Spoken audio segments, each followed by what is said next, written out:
السلام عليكم البنات، ان شاء الله تكونوا بخير وعلى خير. اليوم جبت لكم وصفة جديدة، هي وصفة هذا الجاتو. يجي هشيش بنين وبسيط في التحضير نتاعو، ما يدي لكمش بزاف الوقت وما فيش بزاف خطوات. نتمنى انكم تجربوه. ما تنسوش اذا جربتوه عجبكم ديروا لي جيم وديروا متابعة للقناة. ما نطولش عليكم، نروح مباشرة الى المقادير.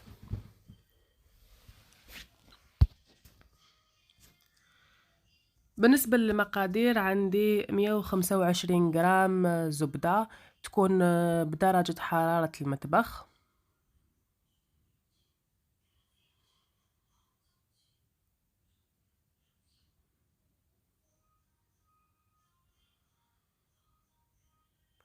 عندي كأس إلا ربع سكر،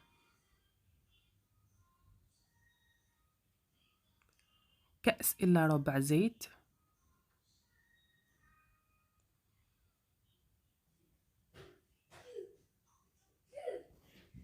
وحبة بيض.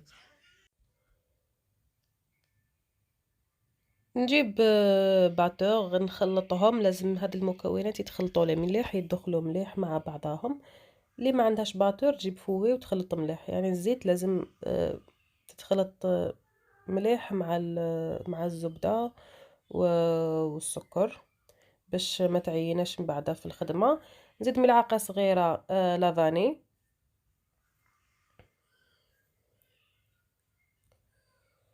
بعدها نبدأ نضيف في المكونات الجافة.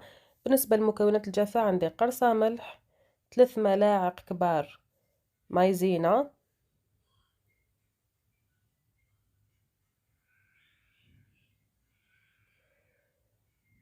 ملعقة صغيرة خميرة كيميائية تكون بومبي شوية،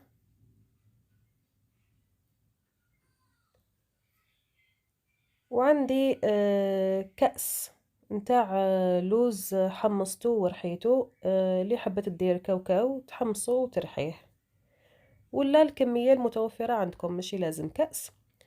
اذا وضفت للعجينة نتاعي ضفت 300 جرام فارينة باش تلمت لي، يعني بين 300 و 400 جرام فارينة. نجي نديرها في بابي فيم ونخليها ترتاح في الثلاجة.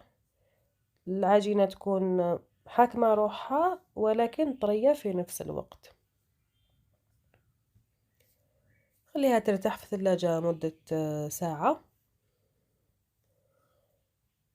بعدها نخرجها ونبدأ نشكل في حبات الجاتو نتاعي. نجبت بابي كويسون باش ما تعينيش بزاف في التشكيل وما تلصقليش في لو بلان دو طرافاي. نجي نسرحها، ما تكون رقيقة ما تكون خشينة بزاف، في الوسط، ماشي رقيقة بزاف وماشي خشينة. هكذا نجيب المول تاعي، اي مول عندكم تقدروا تستعملوه. هنا استعملت انا نصف كمية العجين.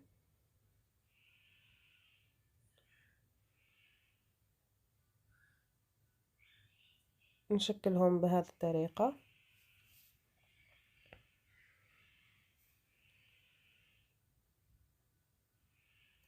بعدها كيفاش نجي نرفد الحبات نتاوعي، نجي نرفدهم بموس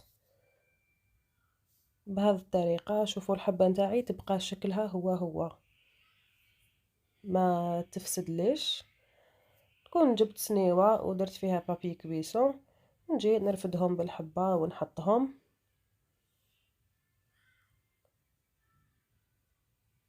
وقبل ما نكمل نكون سخنت الفور على 170 درجة مقبل باش نوجدو باش ندخل الحلوى نتاع الطيب مباشرة.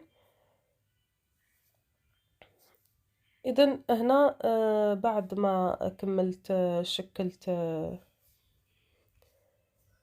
الحبات نتاعي، جبت بياض بيض ونجي ندهنهم هكذا من الفوق باش نجي نضيف عليهم اللوز ايفيلي باش يلصق لي وما يطيحليش.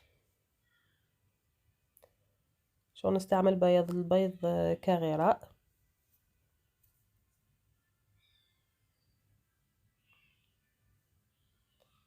هنا نجيب لوز ايفيلي ولا كاوكاو ولا واش كان عندي، المهم ما يكونش محمص من قبل، خاطر مش كي ندخلو دوك في الفور يزيد يتحمر.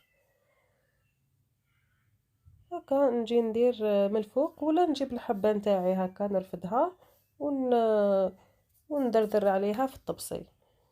لكم الاختيار كيفاش ديروه.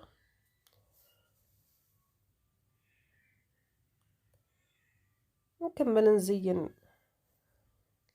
الحبيبات نتاع الحلوى نتاعي وندخلهم في الفور يطيبوا حتى يحماروا. هنا بعد ما كملتهم كما قلنا الفور تاعي كنت سخنته من قبل على 170 درجة، وندخلهم يطيبوا حتى نشوفهم حماروا وخذوا هذاك اللون الذهبي، نخرجهم. اذا انا بعد ما طابت لي الحلوى نتاعي، هذا هو الشكل النهائي نتاعها. نتمنى انكم تجربوها. تجي هشيشة بزاف بزاف وبنينة، وما فيهاش بزاف خطوات، ما فيهاش بزاف تكسر الراس. نتمنى انكم تجربوها. الى اللقاء، نتلاقى في وصفات اخرى ان شاء الله.